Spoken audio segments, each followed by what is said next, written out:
and welcome to episode 55 of the Swimrun Show podcast. I'm very happy to be joined by Alexis Charrier. Hello, Alexis. How are you? Hi, Mike. I'm very good. Thank you. How are you? I'm good. I'm good. How's the pronunciation on my part there? That's quite good. It's not too bad. It's almost Okay. there. How would you say your name exactly? Uh, Alexis Charrier. That's a Okay. French way of saying it, but it's otherwise usually in English, Alexis is fine. Okay. Okay, Alex, Big Al. Okay, oh, it was good to finally have you on. I know I've had another pronunciation, Mathieu Poulin, who you won the world champs with in Yeah. 24, and Sabina Rapelli, of course. You're the partner in life and swim run across several distances and races. So yeah, great to have you on and dive into a few topics. So yeah, first off, I mean, you've raced a lot of the World Series races at OtillO, and of course other races too. World champs every year for the last 5 years, something like that, 4 or 5 years, and you won it in Yeah, 2024. since 2019, pretty much. Wow. Okay, it's probably more. Yeah. Okay. So, yeah, awesome. Now I've been looking at your results, and one that did stand out was that 2024 when it was the cold. I don't know if you found it cold. I wasn't there that year, but I heard it was a cool one. Um, and there's quite a bit of drama at the start. How just look back at that and any high, because we see, I mean, we look at touch on triathlon a little bit later maybe, but we see like Kona and things like that, and everyone knows what happens in the race, but no one knows what happens in the swimrun world championships unless you're racing, which is nice in a way, but it's good to share the stories. So how was that Yeah, I race mean, for to you? 2024, I think it was one of the colder races. So I'm not a good reference for how cold a race is necessarily because I very often race with a sleeveless wetsuit. Usually I add the sleeves, but then after a certain amount of time, I take them off. But 2024, I think what was particular was it was one year where it was raining for the first 4 hours or so, which was something that we had never really had in the years before, or even this year actually. And it made it kind of particular because the OtillO rocks are slippery by nature, but being wet throughout the night and then for the first half of the race made it different. But I think it actually may have played in our favor in a way, because we were actually able to get away in the first like three islands, and then we were kind of yo-yoing back and forth between the different teams. They never caught us up, but we could hear 1, 2, 3, 4 minutes, and then another 1 minute they were behind us, and then eventually we managed to go away on Una. So it was a very intense and fun race. Okay. So do you think it played to your favor? Were you better on the slippier rocks, do you think, than the other guys, or was it? What do you think? Because I was I mean, sorry. I tend to prefer the more complicated temperatures, let's say. I don't really uh act too well when it's hot. Run one race I did this year, for example, in the south of France, and I overheated, and so I that's why I tend to always have a lighter wetsuit than most of my competitors. Mhm. But we didn't know during the race actually with Mathieu, but we arrived on the third island, so the third run, and I saw behind us there was a gap of 10, 15 meters, and I told Mathieu, let's go, let's try to make an even bigger gap and see what happens, and we tried to do that by not pushing too hard because we know how hard OtillO is in the long term. It can be quite taxing if you start off too fast. Mhm. And we got out on Runmare, which is the first long run, and we had a 2 minute gap already, which we were kind of surprised because we didn't actually know what had happened behind us, but we found out later on that um, two or three of the teams had fallen on the wet rocks, and which we hadn't done, so it maybe helped us as well to gain that gap, but it put us in a very confident position, and we knew that sometimes being in the chasing position is kind of hard because all you want to do is catch up, especially when you see the people in front. Because 2 minutes in the water is not much. It's about 150 meters, depending on the conditions. So you get into the water and you see the ones in front of you. You always want to try to put that extra effort in to catch up. And we knew that that would play in our favor if we were able to hydrate correctly and eat properly, which is what we did until the end. So it helped us, yes, for sure. Okay, cool. Yeah, I was thinking this earlier that with the World Champs course, maybe certain conditions do suit certain athletes, and yeah, that seems to maybe have happened because I was thinking this year you're racing with Victor Dahl, and it was kind of a drier, fast, felt maybe faster possibly on the land, maybe in the water too. But I mean, how was it this year, 2025? This year was the most calm and probably the fastest race that I've been in. If I can compare to 2022 when Hugo and Max did the record, the main difference was that in 2022 they had back current in the water. But the particularity of this year was that the water was a mirror. I've never Mm. seen OtillO be this flat. And Mm. the pig swim, for example, which is known to be always wavy, no matter the conditions, even in 2022, this year was completely flat. Like we got out of the pig swim, we're like, what's happened here? Did they forget to put the current on, or were there no waves? Um, and so it was quite surprising for us, and I think in a way it was the perfect conditions for the kebab league, because they're really strong runners on flat races, or even in uphill races because they won Engadin. But I think in this case they had the perfect conditions between flat water, perfect air temperature where we could be without a neoprene top underneath even the short sleeve wetsuit. So it was a year that was particularly comfortable, let's say, in the racing, Mm. and it's true that it gives a little bit of a different perspective on the race. And in a way, that's actually what's interesting about swimrun is that no matter how many times you redo the same race, it can feel completely different Yeah. depending on the water temperature, the weather outside, the air temperature. So it's um it's very fun actually to compare the previous years and see how different it is from that perspective. Yeah, definitely it is. And just on that note, and I don't want to, you know, bring up sad times, but I saw you DNF'd with William Evan in 2023. How what Yeah. happened? So I think there was a bit of a mix of things. First thing was that in the first swim, I got swam onto, and I lost one paddle. Oh. And the thing is that nowadays, if you can't swim, I mean, it's pretty much impossible to stay in the front. I think it's a big difference between compared to the past, where be two you could be two people who didn't necessarily have a very strong swimmers level. At least Mm. one needed to be, but now two have to be very good swimmers to be able to stay in front.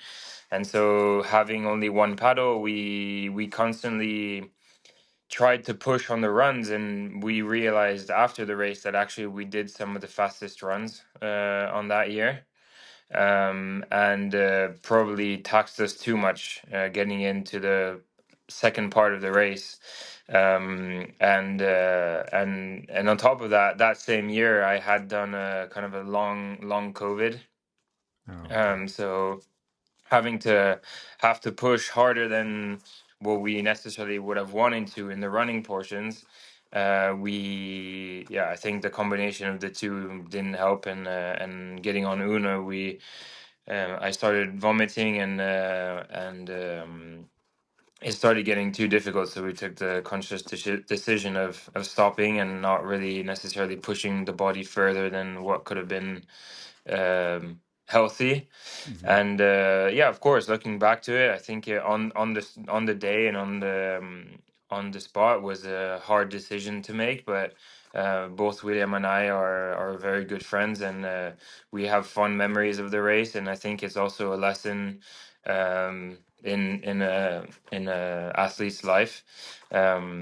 I think I don't wish it for anybody, but in a way, it's also you can learn a lot from the failures rather than the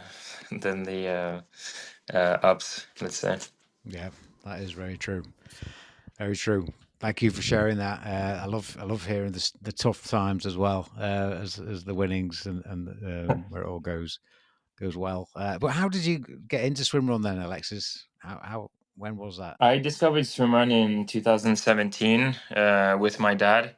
I used to be a sprint swimmer, so I used to do 50, 100, and 200 meter in the pool. Hmm. And my dad used to do ultra running. He even did multiple day races um, in a couple areas in the world. And he found this race, and I think it was in 2016 actually that he sent it to me.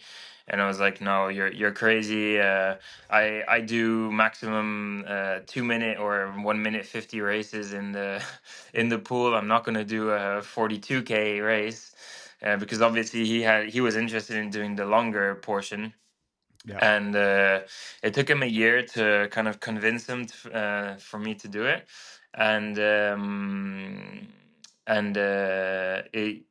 he basically told me, I'll do the running piece, you do the swimming, and then we can like try to fit together. And my mom was there to help us with the aid stations, because it was a race which was quite particular because you could have the aid stations outside of the official ones.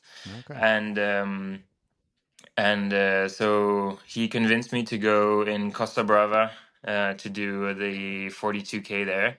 Yeah. Right. And that was my first race, and obviously it wasn't an easy one because it was a lot of up and down, very wavy because it's on the coast. So it's it's quite a tough race, but I kind of got the taste for it. And yeah, and then actually I worked at Vivo Barefoot, and my second race was in Isle of City, Okay. because it was at the time they organized a like a company retreat where we stayed in a tent, and we camped on the Isle of Scilly all together. So I went there with them and raced again with my dad, and that's Cool. where actually I met Nicholas Ramirez, or my parents met Nicholas Ramirez on the boat to go to Isle of City, and they were like, yeah, we our son is gonna race with my dad, and he likes it, would you want to coach him? And so I started talking with Nicholas, and yeah, and then 2019 he introduced me to Sabina. So Cool. then the rest is history. Yeah. Brilliant. Brilliant. Well, that is a good story.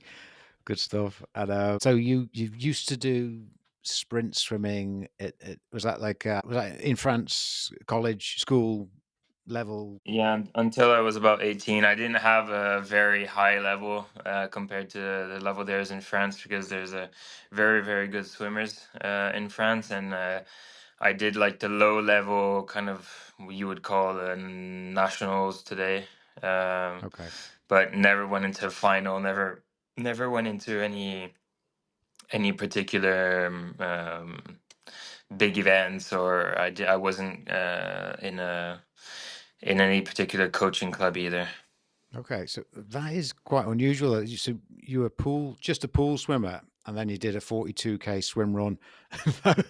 That's because we do. Yeah, There are quite a lot of open water swimmers, who go into swim run and trail runners, and obviously triathlon. But there's not many. I don't think they're just pool swimmers, 200 meters, and then go into swim run. That's yeah. awesome.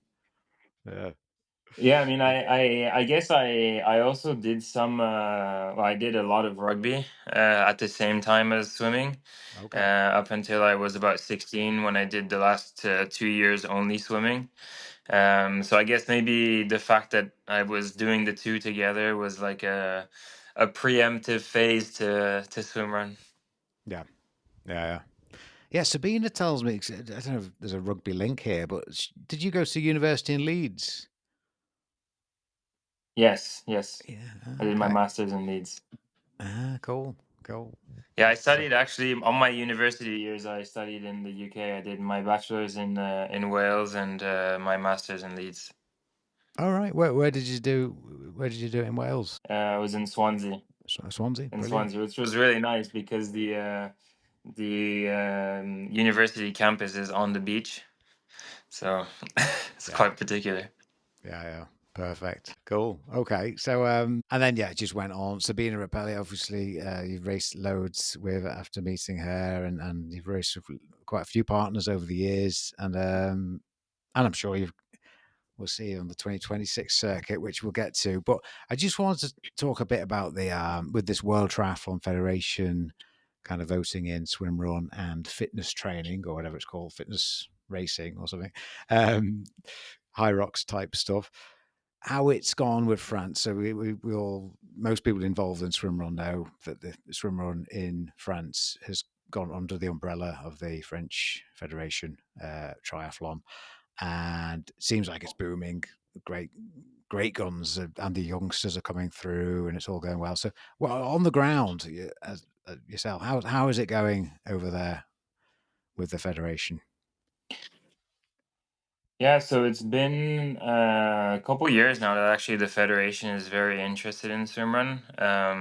I think it's been around 2016, 2017 when they got really interested because there were also two of the biggest French triathletes that participated in OtillO. I think it was 2017, and there was a film crew that accompanied them and filmed it. And of course, it was the worst conditions you could have at OtillO, so it made for something very epic. And then following that, there was a very big expansion of swimrun in France. So they've actually now dedicated a group of people within the federation that take care of organizing swimrun. So there's been a national championship for a couple years now, which used to occur as one race, basically in the year. And this year is the first year where they have decided to do it as kind of a medley kind of race where you've got 5 stages and you have to do three of those well, you don't have to do, but they count three of the highest points that you make out of the five. So of course, if you want to be on the podium or fighting for the podium, you have to do at least three of those races, including the final. So between April and August, there were 4 stages that were quite short, that ranged from 25 to about 30, 32 kilometers in total. And then the final, which happened at end of September in Ile de Ré. And that's where they would give the results to everybody and count the points out to discern or to make sure who's the French champion. And to be fair, actually, they've been quite open with us. At the beginning, it was a little bit closed in the sense of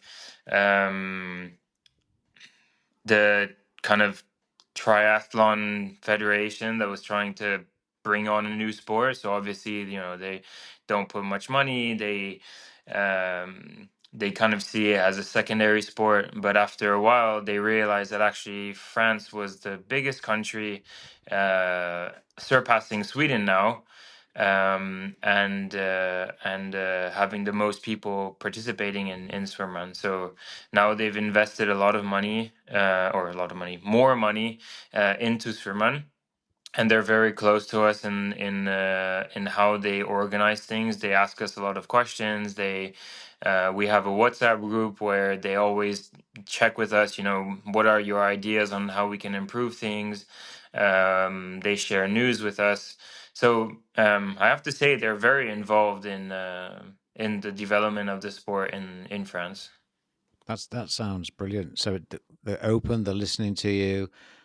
Yeah, that sounds perfect in terms of, keeping the sport as we like it, I guess, and growing it. Yeah. So in terms of the rules side of things, are so those 5 races in the series there, are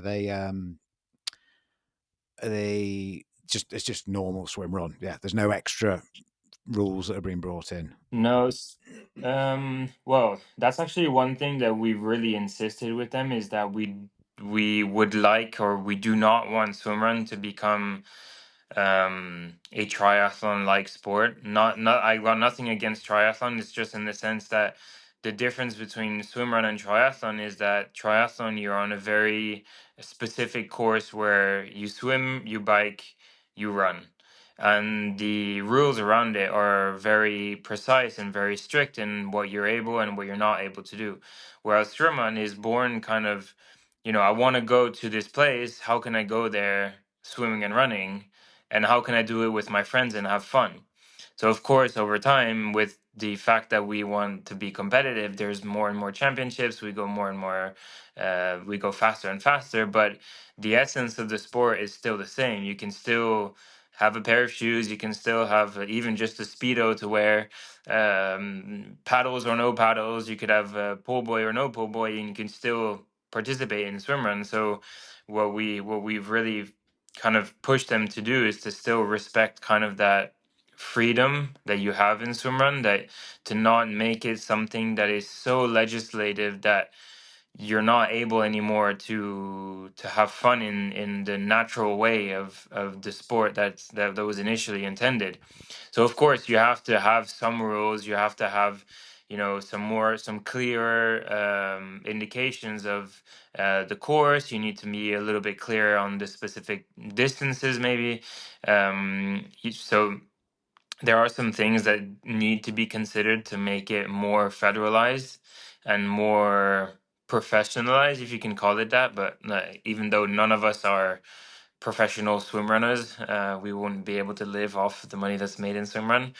Um, but it's quite interesting because they obviously it's not easy, but they try to make it as natural as it used to be. Now that World Triathlon has agreed to have it in, or accepted to have it in their category of sports, maybe some things will change. I mean, I'm pretty sure.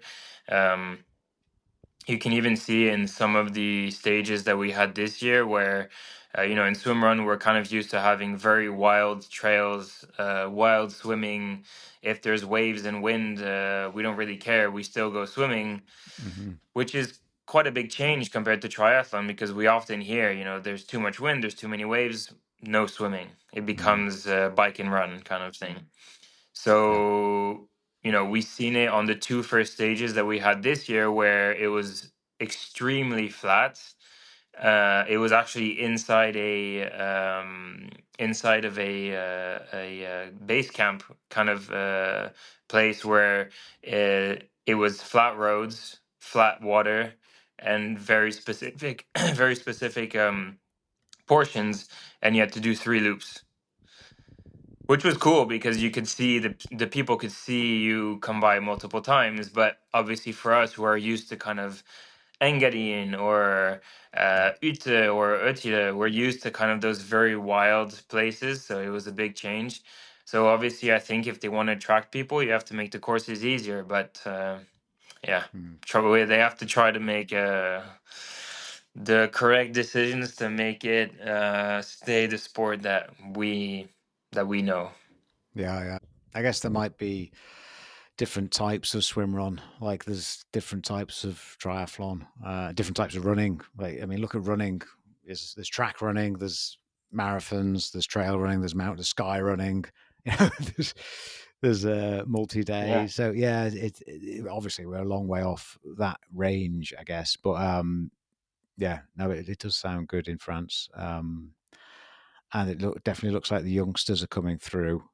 Um, and yeah, that point on kit, yeah, definitely. I love the freedom to choose the kit that you can wear or bring or whatever. I yeah, it's sometimes some of the questions I often get about when I organise swim run races. Do you have to wear paddles, for example? Do you have to do this? Usually coming from a triathlon basis, they think they see someone in paddles and think I have to have paddle. So yeah, it's that freedom is good for sure. You know, I actually even think well, one thing that we told them is that right now we have limitations on the pool boy, and that's kind of the limit currently today of the that there is on equipment, and we've asked them to not necessarily do much more than that because it could make the sport a little bit different and also less open to people, because also the advantage of having a pole buoy and paddles is that people who swim maybe less well compared to somebody who's a born swimmer can compete against somebody who's a born swimmer, because it allows to go faster in the water and then not be distanced in the water.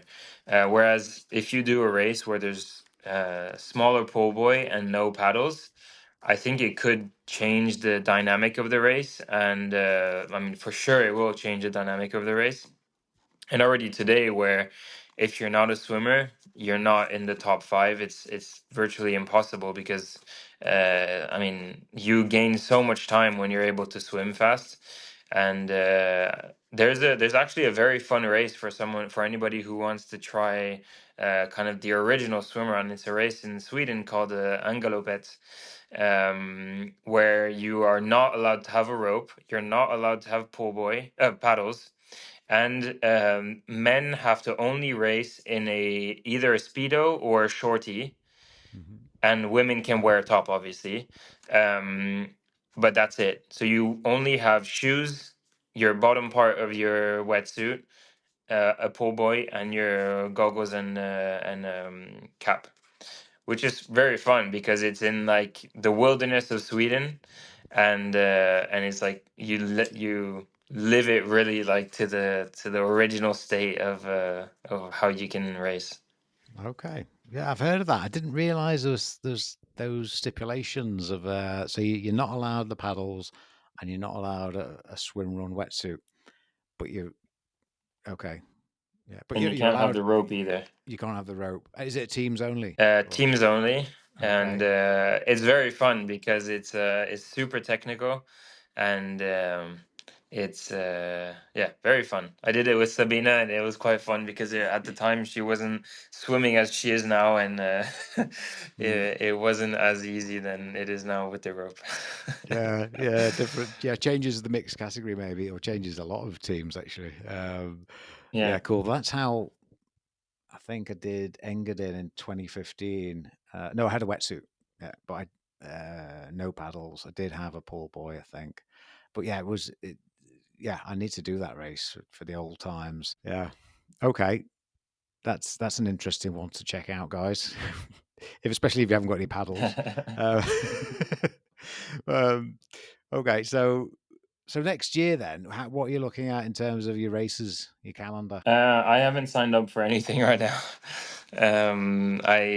I've spoke to a couple people. I've also, I mean, the one race that right now is planned because we talked about it was racing with Sabina at OtillO, Hmm. because we haven't done it since 2021.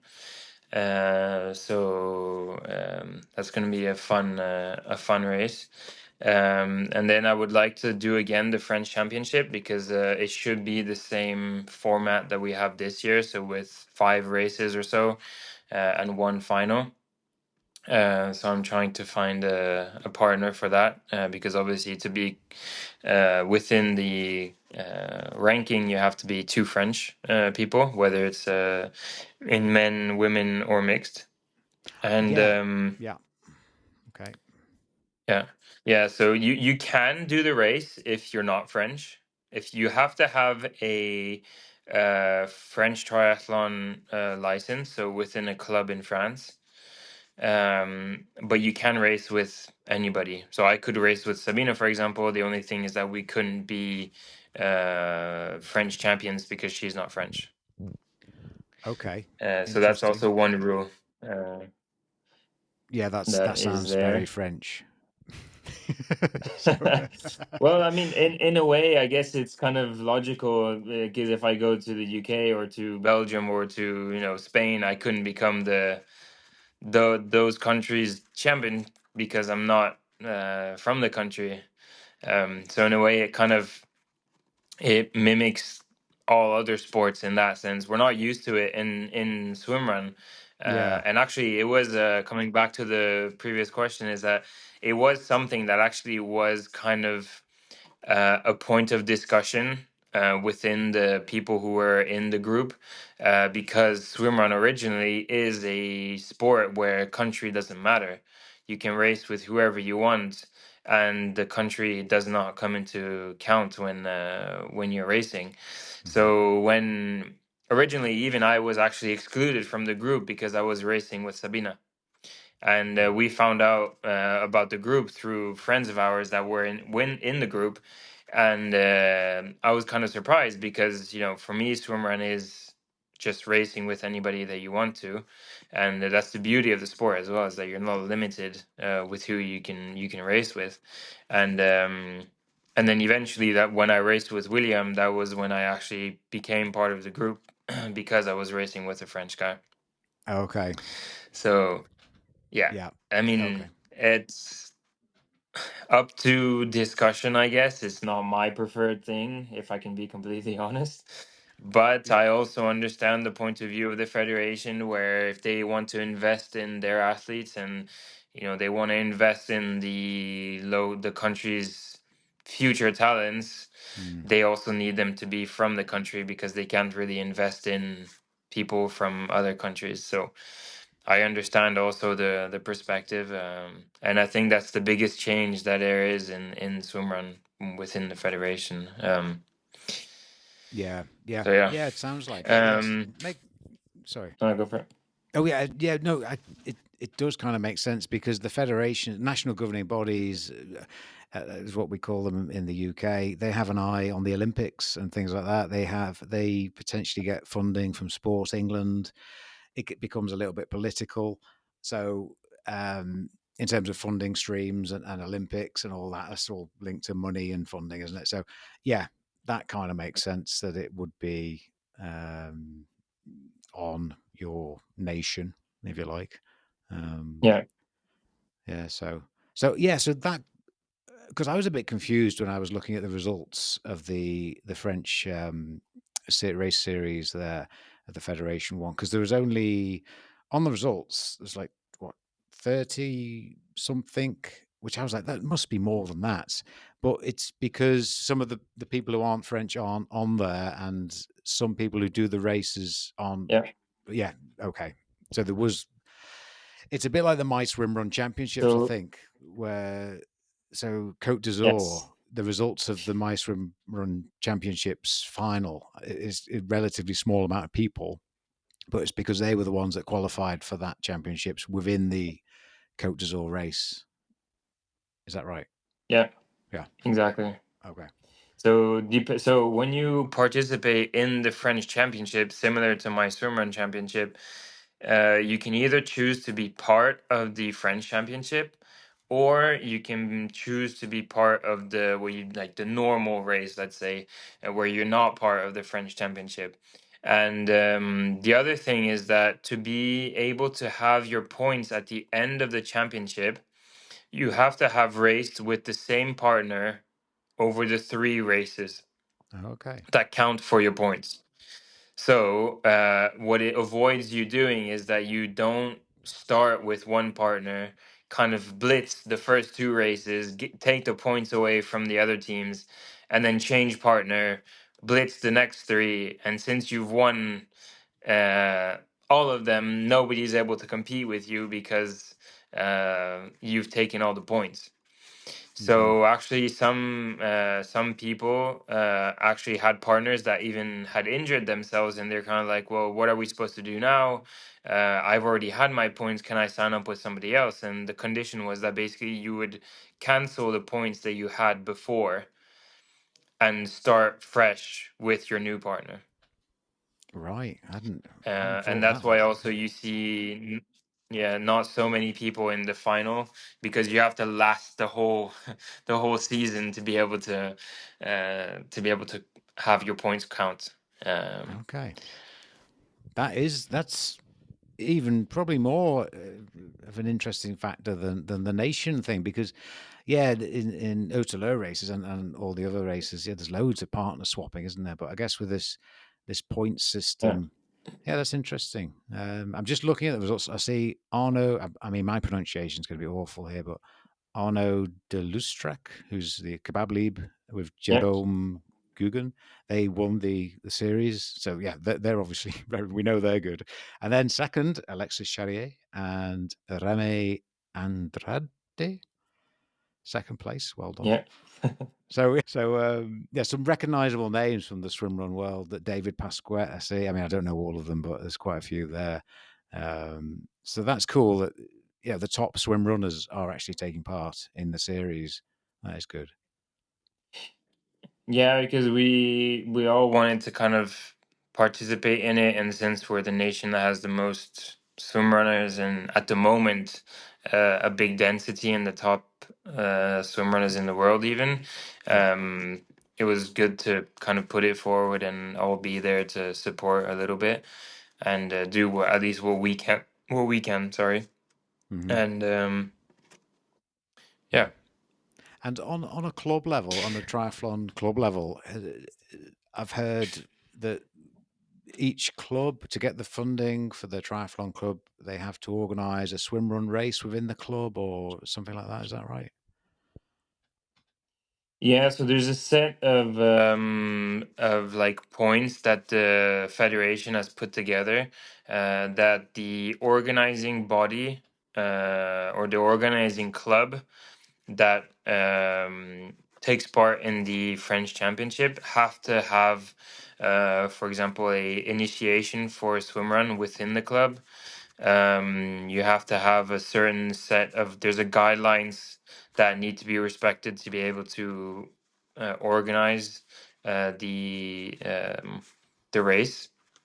I think there's even something in around like a kid's distance or something like that Hmm. to be able to kind of promote the younger generation. And I'm not aware of the entire list, Hmm. but there's a quite significant amount of guidelines that need to be followed to be able to organize a race. Okay. Good, good. And have you seen, I mean, it looks, I mean, Swedish and British swim runners are not Swedish are probably a bit younger, but we're generally kind of 40 plus. Certainly most of the British ones that you see at the OtillO races. Um, and I think the French guys are generally getting younger. Yeah, or maybe I'm getting older, but it looks like there's maybe some 25 to 35-year-olds. I mean, you're kind of 30. How old are you, Alexis? I'm 29. 29. Okay, sorry. You're really young. So, you've already like, yeah, okay. Yeah, point proven. Yeah, I think I mean I discovered swimrun in 2017, so I was what was I? 21 pretty much. Wow. Um and um and I think actually it goes along with how endurance racing has become younger overall. Because if you look in trail running, there's been a couple years now where a lot of below 30 or even below 25 runners have won major races. And I think swimrun follows that trend where I think endurance racing and if I can say, even like the more nature, not nat, yeah, natural side of trail running, swim running, adventure racing, has become a little bit more accessible to the younger generation.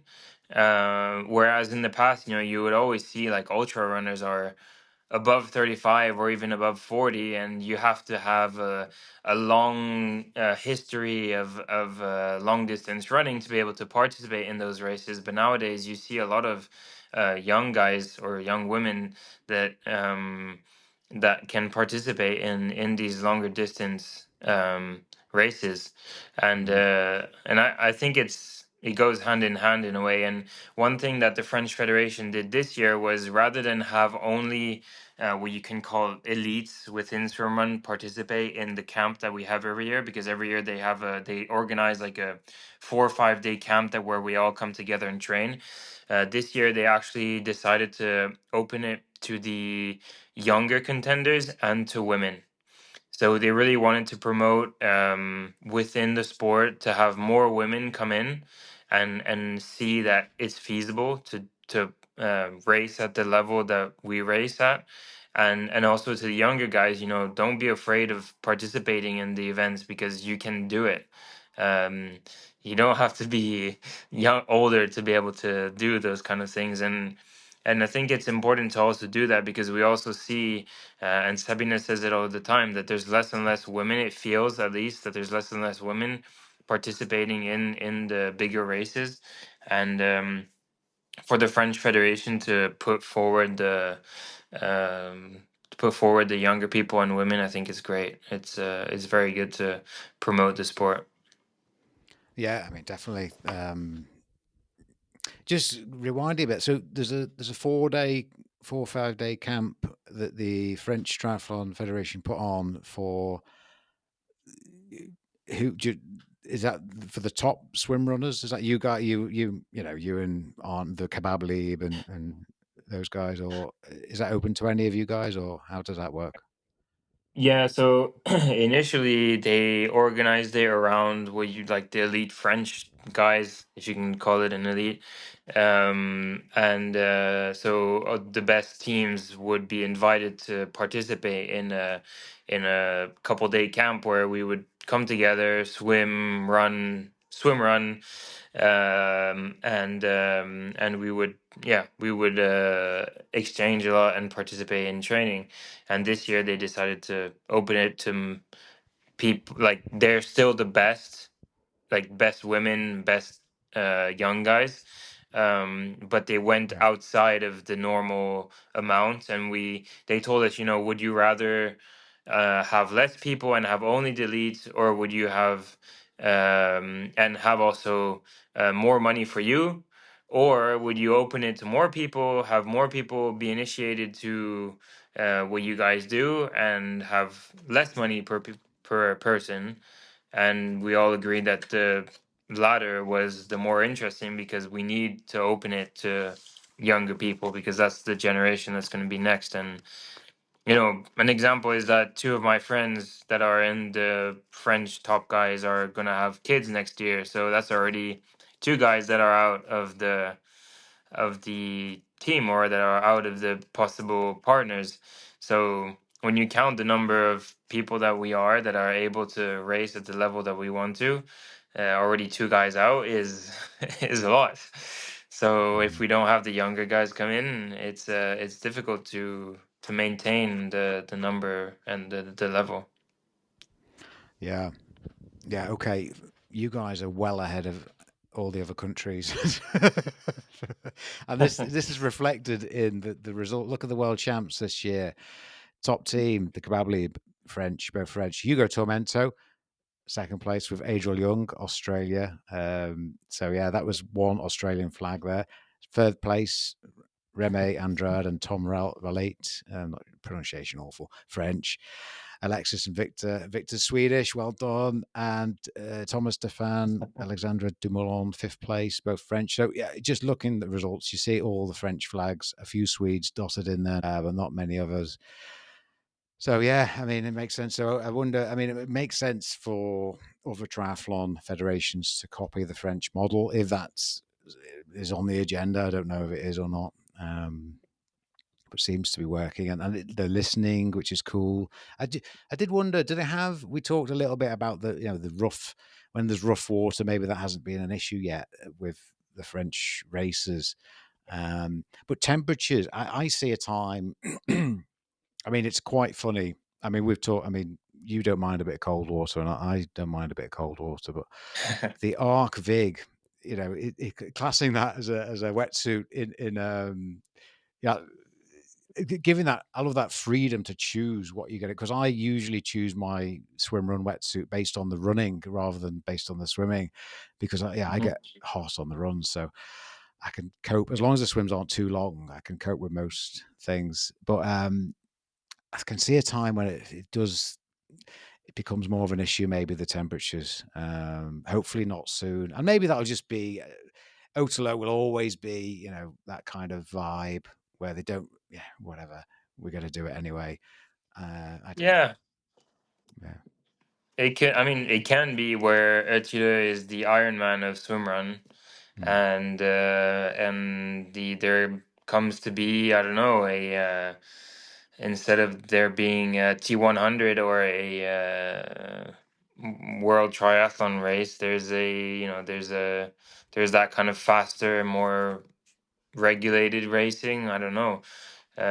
In the best of worlds, the two cohabit, and you can kind of choose what is the best for you. I don't think the sport is ready to accept having two types of competition, Mm. and but in reality, I don't see either Achira becoming the main focus of world triathlon, and I don't even think it is the focus of Achira either.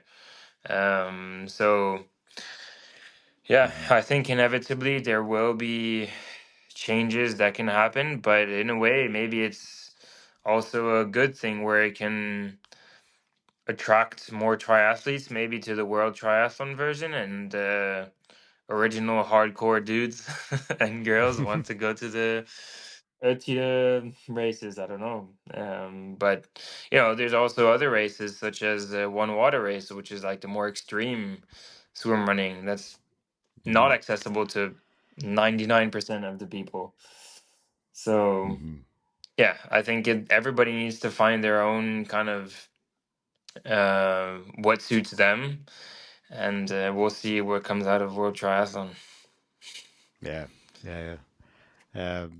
Okay, cool. Let's leave it. We've done it. We've covered the topic. I think it was really interesting listening to hear about the French triathlon, and that was kind of positive to hear for sure. You're racing, so you're going to race with Sabina Rapelli in the World Champs in September, and we'll look out for you on. I'm sure you'll do a couple of training races before then. Yeah, well, there's Um, actually one race that I'm very well, it's not really a race actually that I'm interested in is a an adventure, a swim and adventure. So anybody who's interested can participate. It's from the 13th of 17th of to the 17th of July of next year, mhm. and it's called the Blekkinge Swimrun Expedition, and Yeah. it's about 140 kilometers, where you're not racing; it's a pure adventure, and you're going through the archipelago in some very specific areas. And maybe we'll participate in that as a fun activity rather than always racing. And I think it's for who's interested, it can be a good throwback to a good kind of raid style um, expedition. And if you're interested, go check it out. It's I think Yeah. it's something worth doing. Yeah. 100%. If I was if it was another time where I didn't have a young son, or if someone wanted to look after him for a bit, that'd be great. But yeah, that looks awesome. Frederick was telling me about it. Evolvent Carbon Paddles, Frederick Hedlund, who's involved with it, isn't he, in setting it up? I think that looks Yeah. awesome. 140k. Check it out, guys. 13th to the 17th of July. That would be awesome. And if you do go, I mean, there'll be some great learning, no doubt. It's got all the itinerary on the website. I will link to it Yeah. in the show notes for sure. So yeah, check that one out. Okay, cool. Well, do you think you might race in the UK next year, Alexis? Yeah, I mean, I've always been eyeing the race that you were talking about, the Terminator or the The what is it called? Eliminator. The No, no, Eliminator. Eliminator. But Terminator would be a good name as well. Yeah, that's true. Yeah, I like that. But no, no. I've been eyeing it for a while because it's a fun concept, I think, and it's nice to see these new kind of or different concepts. So maybe we'll do that. But um, yeah, I think I did the Wales swim run with Nico in 2019, and that was fun as well. There was a lot of jellyfish, but maybe if there's some other races that fall in that are in the right time of year, maybe we can go with Sabina or with somebody else. Yeah. That was a good few races for sure. Okay, well, we'll look out for you. Obviously, it'll be pretty fast, but we got a few fast folks over here, and they're getting there. Yeah, so Yeah, for sure. One day we'll have GB flag flying on the podium of well, we'll see. Cool. All right. Well, well, Alexis. aim for the highest. Yeah, yeah. But thank you for coming on, Alexis, and it's been great chatting and good luck. Have a good break. You just done a 50-mile ultra run, haven't you, last weekend? Is that right? Yeah, it was my first 82K trail run. Didn't go as planned because I had a knee pain, so I had to stop after 62. But yeah, it was very fun. So I'll for sure. I'm already looking for the next one that I can do. So it was a very interesting. And Sabina also did it, and she enjoyed it. She came in third. So maybe next time we'll Wow. also go there together. So Cool. Good stuff. All right. Well, have a bit of a rest yeah, for a thank. couple of days, and then hopefully see you in 2026. Yeah, thank you for your time, and it was very interesting talking to you.